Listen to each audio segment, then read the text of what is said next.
Hi, this is Bill, and you are on Finest Travel Beat with Angela and Bill. Today we continue our series on the British Isles cruise that we recently took. Today's port of call is Dun Laoghaire, Ireland, for Ireland's capital, which is Dublin. We're going to show you around, tell you how to get to Dublin from Dun Laoghaire, how to get around Dublin, and take you to places such as the Guinness Storehouse, Dublin Castle, the General Post Office, and the Temple Bar District. As always, we'll focus on giving you the information that you need to make your visit to Dublin a special one.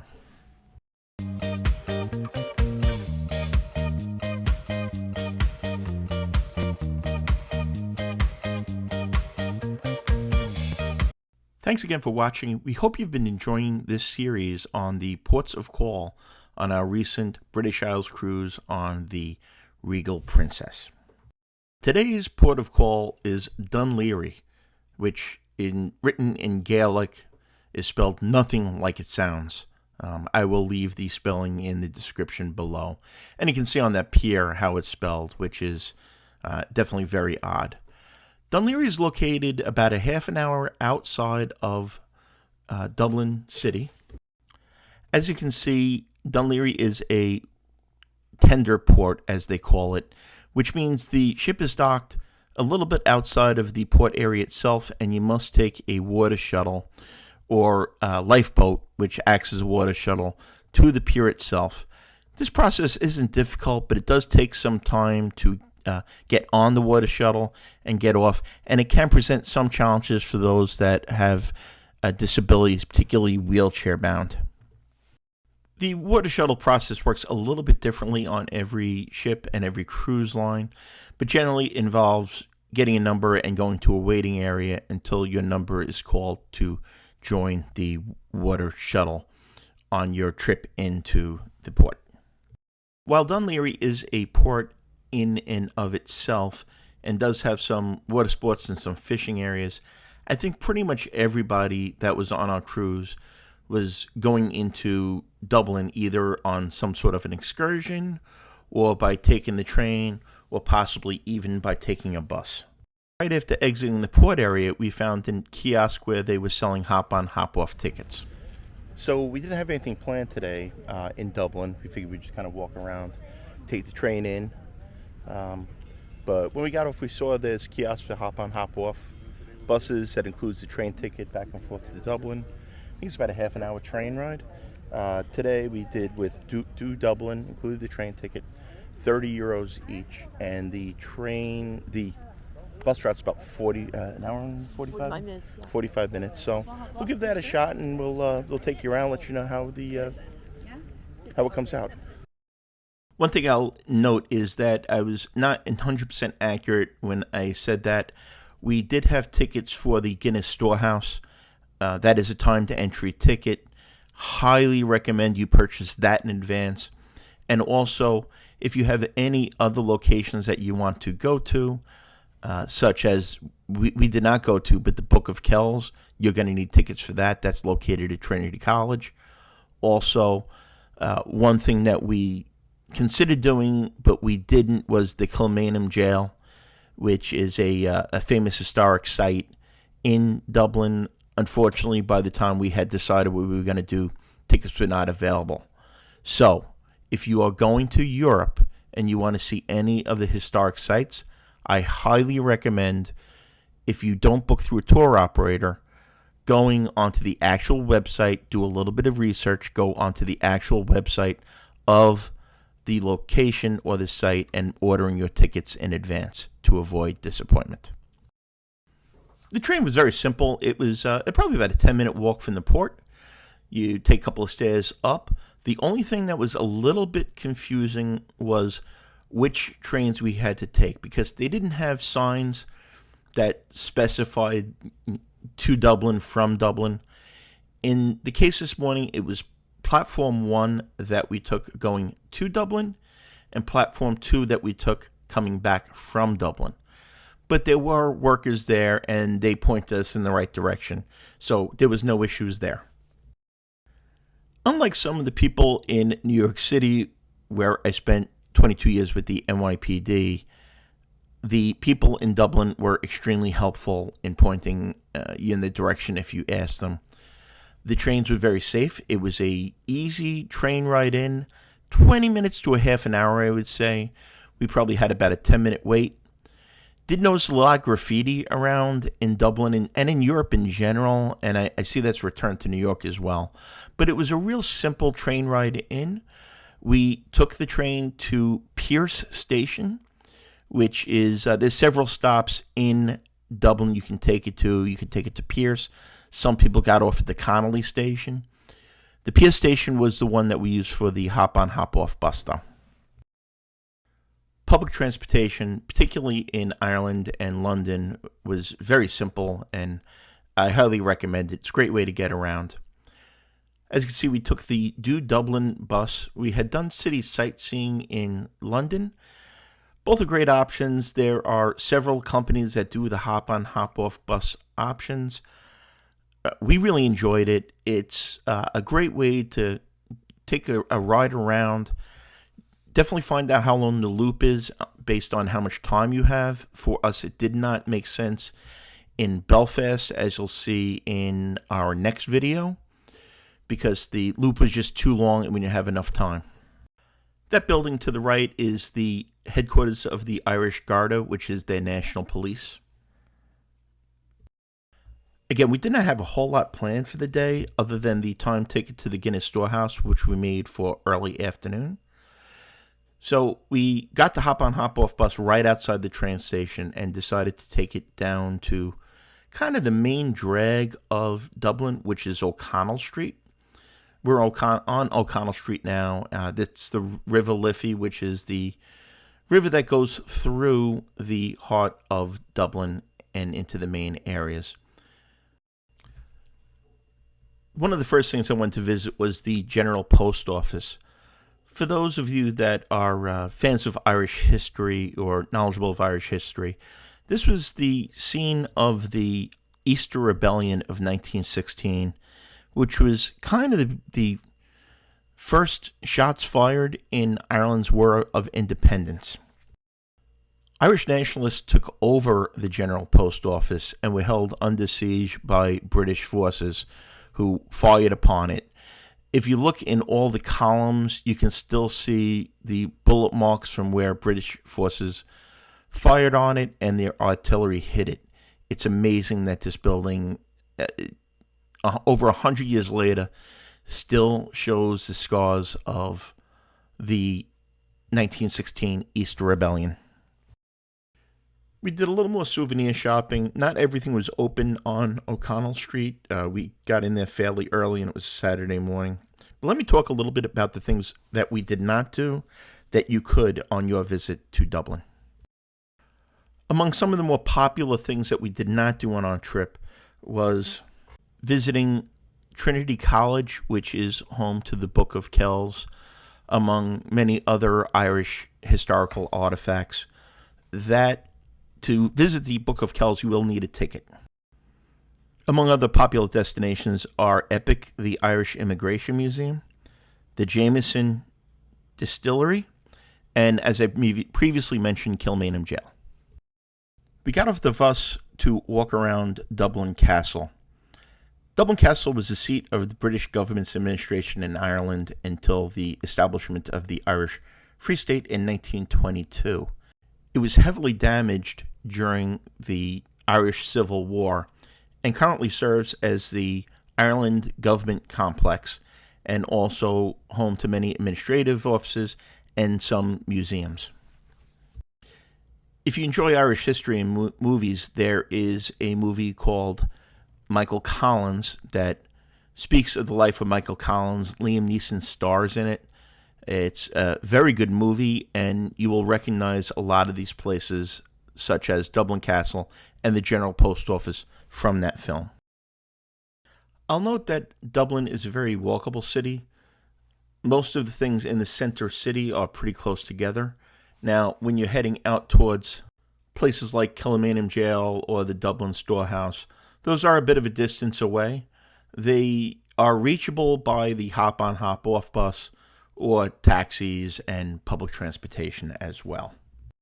Spent some time walking around. Angela got me my Hard Rock Cafe pin, which I collect, and we ended up over in the Temple Bar District. Now, obviously, there's quite a bit of pubs in the Temple Bar District. There are also places that sell ice cream and food and restaurants. It's pretty much a scene of a lot of nightlife, although this is about 11 o'clock on a Saturday morning, and it was already hopping. Now, you see there's the original Temple Bar. We did go in there. I'll show you around that, but there are many other bars in the Temple Bar District. That one just happens to be the most famous. And we'll show you around a little bit just so you can get an idea how huge it is. This was a really neat experience. As you can see, there's tons of police patches on the wall, which I always appreciate, and I always kind of look around and see the different visitors from other departments.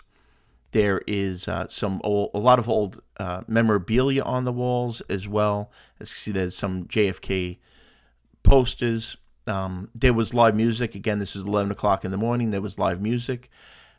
It was packed. I can't imagine how this must get later on a Saturday night. See, I'm just kind of walking through here. It's multiple rooms, multiple bars. Just the place was pretty packed, pretty big. Definitely on the pricier side. The other locations and the other pubs in this area or in Dublin in general are definitely less expensive, but it's one of those things that it was kind of want to check off the bucket list and get my t-shirt from there. While we walk through the Temple Bar, I'll get the shameless plug out of the way. If you're enjoying these videos, please hit that like button. Let us know in the comments below whether you're gaining value out of these videos or things that you think we could be doing better. And if you want to see more videos like that, definitely hit that subscribe button. It costs you nothing and really helps the channel out. After our stop at the Temple Bar, we continued walking around and ended up on Grafton Street, which is kind of their main shopping street, and had to stop at the Molly Malone statue. Now, for those that are familiar or not familiar, Molly Malone is a fictional fishmonger that a famous song was written about, and Molly Malone's kind of become the unofficial anthem of the city of Dublin. And during the 1988 Dublin Millennium Celebration, they unveiled this statue of Molly Malone, where people generally take their pictures next to her, and supposedly it's good luck if you take a picture holding her breasts. Moving along, we magically appear at the Guinness Storehouse. We took the hop-on, hop-off bus out here. It was probably about 20 minutes from downtown Dublin, and for our Guinness factory tour or storehouse tour at St. James Gate. Now, this is definitely a tourist location. Get your tickets early. It's a time to entry, and they pretty much hold people to it. The place is huge. They have a very large gift shop with any type of Guinness merchandise or memorabilia, Christmas ornaments, t-shirts, things like that, as you can see. It's multiple floors on multiple levels. They have interactive exhibits showing you the process for making Guinness. They have all kinds of displays with Guinness history, their advertising, like I said, the entire process of making Guinness. There are several restaurants on site. There is also a cafe where you can get some light foods and obviously Guinness beer and some snacks. There are various options as well for tickets, so check out the Guinness website for the various options, what you think would work for you. Restaurants do get very crowded here. We did not eat, but our ticket did include a couple of samples that you'll see later on. And then also there was another room that they did a tasting where it was a short line to get in there, about 15 minutes, and they took everybody in and showed them how to properly drink Guinness. Here is some displays, some of the advertising that they had through the years, and I'm really not sure what to make of a huge metal fish on a bicycle, but here it is. And at the very top of the Guinness Storehouse is the Gravity Bar, which has 360-degree views of Ireland. And the views from up here were absolutely fantastic and amazing. Also, this is where you get your free pint of Guinness that is included with your tour. I'll admit I am not the biggest fan of Guinness. I find it a little bit heavy, but the beer up here was so delicious and creamy and fresh. We really, really enjoyed it. After quenching our thirst at the Guinness Storehouse, we jumped back on the hop-on hop-off bus and continued the circuit, which included a stop at Phoenix Park. We did not get off the bus. We were running a little short on time, but Phoenix Park is a huge urban park in Dublin's city centre, or near Dublin city centre. It's about 1,750 acres. Now, there is a ton to do in Dublin. Another thing we didn't mention was we did not get to visit St. Patrick's Cathedral. Again, a little short on time. If you visited Dublin, let us know in the comments below some of the things that you think are the must-dos when visiting this beautiful city. I'll also note that we found Dublin to be very clean and very safe. We felt in pretty much all of the destinations that we went to on this cruise that we were very safe walking around and didn't feel that we were in areas we shouldn't be or anything like that. Now, one note of caution for people if you're exploring on your own like we did that day is keep an eye on the time. Make sure you build in worst case scenarios. We usually get back to the ship a bit early, and this one was a little bit complicated because obviously we were on a schedule with a hop-on hop-off bus. We also had to take a train back into Dun Laoghaire, and then obviously the walk over to the water shuttle and then the water shuttle back to the ship. So here we are. We took the hop-on hop-off back to Pier Station, got on the train, had no issues, waited probably about 10 minutes to get onto the train, and got off in plenty of time to do a little bit of walking around and then also to get our water shuttle back. Also have a backup plan. Had there been some issue with the train where the train wasn't running, we had the Uber app downloaded on our phone. We knew that Uber was an option. There were also bus options as well. So we allowed ourselves enough time and had backup plans just in case of the worst case scenario, which we highly recommend you do as well. When we got back, there was a little fair going on. The weather was absolutely phenomenal. It was in the 80s in Dublin, which is unheard of, particularly in September. Not a drop of rain, barely a cloud in the sky. We were really, really blessed to have as good a weather as we did. There was not a long line for the water shuttle. If the water is, by the way, see people up on top there? If the weather's nice, go ahead and try to get at one of those top spots. You get some beautiful views. It's a little rockier up there, so if the water's rough and you get seasick, you may want to go inside. And also, it's very, very windy. You're going to feel it up there, but it's a great spot to see everything and enjoy the fresh air, and we really enjoyed it. Thank you again for watching these videos. We hope you're gaining value out of them and it's helping you with your travels. So, on behalf of Angela, Sláinte, and we'll see you on our next adventure. Bye-bye, everybody.